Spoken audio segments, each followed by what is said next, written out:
So If We're Honest is a title track of the new record, and I wrote that song with two really good friends of mine, Jeff Pardo and Molly Reed in City Harbor. And we spent the first probably hour and a half of our writing session just talking, and I was sharing some stuff I was going through, just some different relationships and friendships, and really how I was just crying out for people to be real and to be transparent with me, and how there's such a lack of that in the church, and in this day and age. It's so easy to sort of hide behind our virtual selves and be a little bit isolated. I think that it's a really important topic, and especially as a mom, I'm more sensitive to those things than I probably would have been even a couple years ago. Social media and just the ability we have to project this self that isn't real.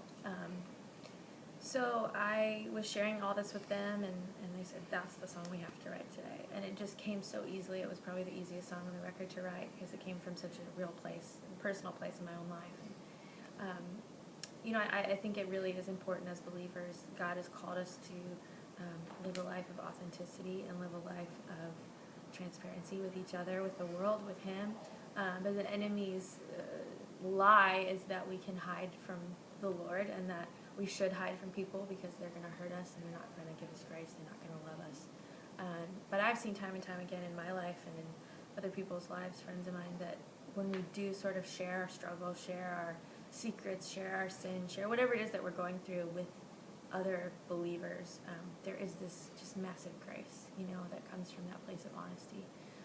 And how important it is to have that sort of unity and ability to be real with each other in the body of Christ, because otherwise we're these little islands who can only be so effective. But if we can link arms and be true, have true community, then I think we're more devastating to the enemy, and that's why he works so hard to keep us separate from each other. So anyway, you can tell this is just a topic I'm passionate about, and something that God's working in my life about, and something that every night I sing it. It's a challenge to me, not just to the audience. So I hope that it means something to the listener.